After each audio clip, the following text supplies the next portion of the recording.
is Morgan Davies, and I've been working with Ian Glass on a Genius Hour project at Valley Christian High School. We've been trying to develop and create a artificial leaf that converts sunlight into energy. Now, the professor that made this, he's the professor of energy at Harvard. His name's Daniel Norsera, and he was the one who created this originally.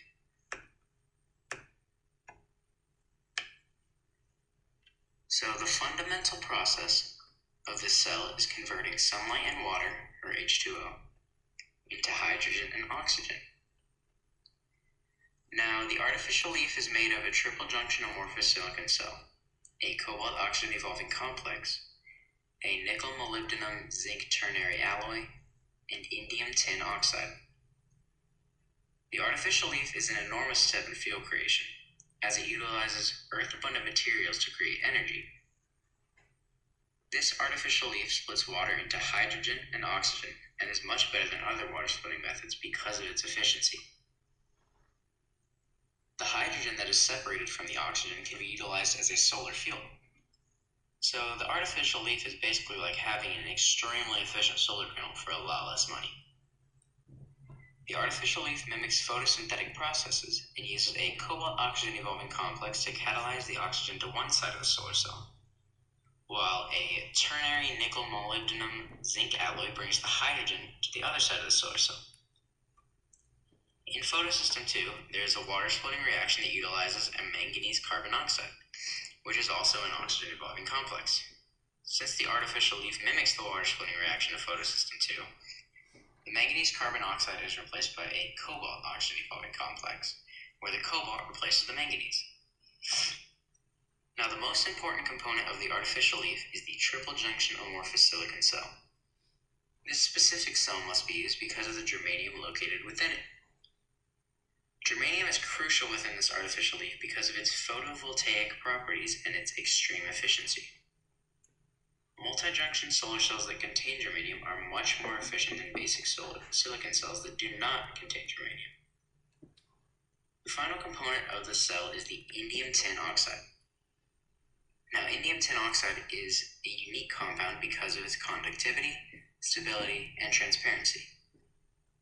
Indium tin oxide is the most utilized transparent conductive oxide because of its ability to pattern to form transparent circuitry. Indium tin oxide is also extremely valuable because it is virtually clear, so it does not absorb a large amount of the wavelengths of the sunlight that produce the energy needed for water splitting. Unfortunately, we were not able to make the leaf for a couple of reasons. This cell was called the triple junction amorphous silicon cell, and it was made by a company called Xunlight, Xunlight. And this business, unfortunately, went bankrupt in 2014, and we did not know that it went bankrupt, so we were unable to really find the cell that was produced with that company. In other words, we researched other cells and other companies that made the actual cell,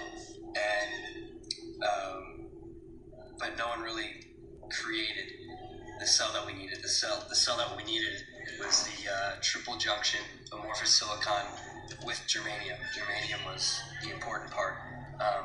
Germanium was needed for the photovoltaic properties in the actual cell itself.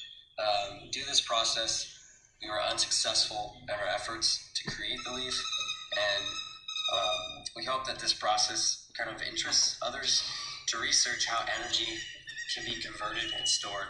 And this overall was a fun project to do, and it was good to see how much science and how much of God's creation was involved through this cell.